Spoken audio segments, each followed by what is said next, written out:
இயேசு கிறிஸ்துவின் இணையற்ற நாமத்தில் என் உள்ளங்கைகளில் உன்னை வரைந்திருக்கிறேன் என்கிற ஆண்டவர் கொடுத்த வாக்கு தத்தத்தோடு கூட சேர்ந்து கிறிஸ்துவில் விசுவாச ஊழியர்களின் சார்பில் உங்கள் அனைவருக்கும் என்னுடைய அன்பான வாழ்த்துதல்களை தெரிவித்துக் கொள்கிறேன். இன்றைய நாளுக்கான கோல்டன் ஆப்பிள் சங்கீதங்களின் புஸ்தகம் 34 சங்கீதம் 8 கர்த்தர் நல்லவர் என்பதை ருசித்து பாருங்கள், அவர் மேல் நம்பிக்கையா இருக்கிற மனுஷன் பாக்கியவான். இன்றைய செய்தியின் தலைப்பு கர்த்தர் நல்லவர் என்பதை ருசித்து பாருங்கள். ஒரு ஆண்டவருடைய பிள்ளைக்கு தேவையான மிக முக்கியமான 2 ஆலோசனைகளை சங்கீதக்காரர் அருமையாக கூறுகிறார். முதலாவது, கர்த்தரை ருசித்து பாருங்கள். இரண்டாவது, கர்த்தர் மேல் நம்பிக்கையாயிருங்கள்.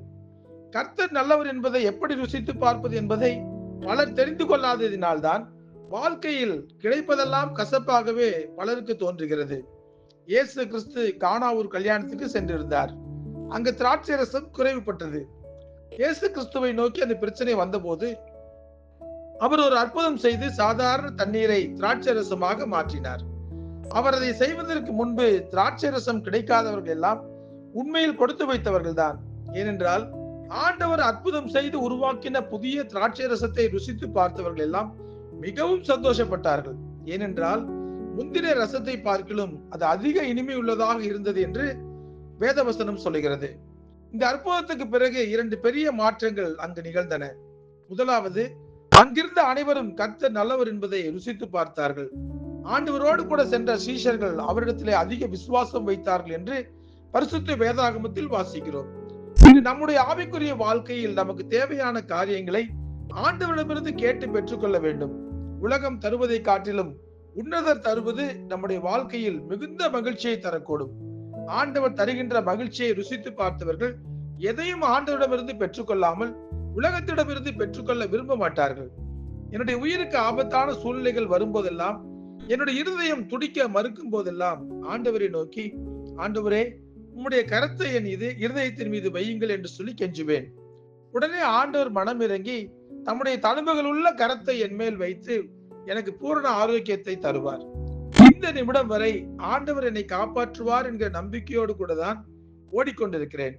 என்னிடம் வியாதிகளுக்காக ஜெபிக்கும்படி சொல்பவர்களிடம் நான் பெற்றிருக்கிற சுகத்தை பற்றி, ஆண்டவர் மேல் நான் வைத்திருக்கிற நம்பிக்கையை பற்றி கூறும்போது அவர்களுக்கும் ஆண்டவர் மீது நம்பிக்கை வந்துவிடும்.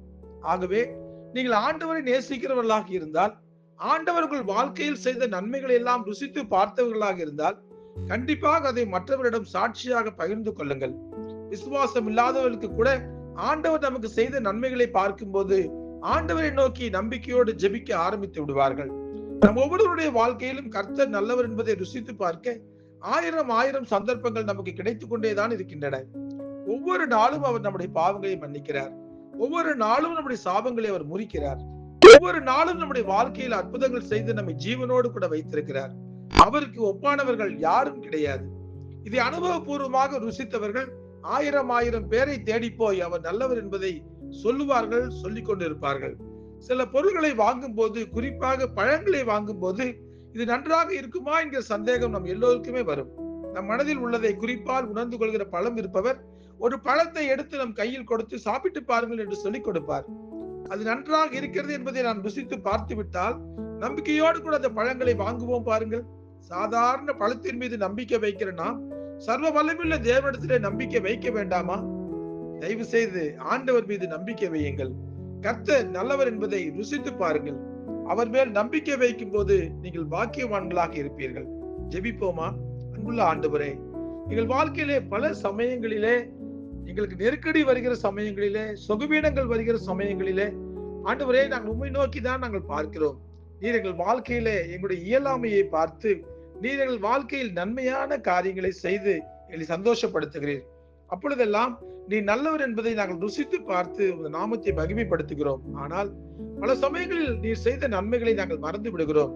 எங்கள் வாழ்க்கையிலே நீங்கள் கொடுத்த ருசியை கூட நாங்கள் மறந்து போய் விடுகிறோம் ஆண்டவரே. ஆமாப்பா, அந்த நன்றி கெட்ட மனிதர்களாக நாங்கள் இல்லாமல் நீ நல்லவர் என்பதை நாங்கள் ருசித்து பார்த்த சூழ்நிலைகளை எல்லாம் நாங்கள் உற்று நோக்கி பார்த்து நாங்கள் பெற்றுக்கொண்ட விஷயங்களை மற்றவரிடத்திலும் சொல்லி நீ நல்லவர் என்பதை நாங்கள் பிரசித்தப்படுத்த எங்களுக்கு பலன் கொடுங்கப்பா. உங்க மீது நம்பிக்கை வைக்கிற யாரும் இந்த உலகத்திலே வெட்கப்பட்டு போனதில்லை என்பதை அனுபவ பூர்வமாக நாங்கள் உணர்ந்து கொண்டது போல இந்த உலகமும் உணர்ந்து கொள்ளும்படியாக உம்மை பற்றி அறிவிக்க எங்களுக்கு பலன் கொடுங்க. நீ நல்லவர் என்பதை ஒவ்வொரு நிமிஷமும் நாங்கள் ருசித்து பார்த்து உங்கள் மீது நம்பிக்கை வைத்து எங்கள் ஜீவனுள்ள நாளெல்லாம் உமக்காக ஊழியம் செய்ய எங்களுக்கு பலன் கொடுங்க. இயேசு கிறிஸ்து என்கிற பலமுள்ள நாமத்திலே ஜெபிக்கிறோம் நல்ல பிதாவே. ஆமேன். ஆமேன்.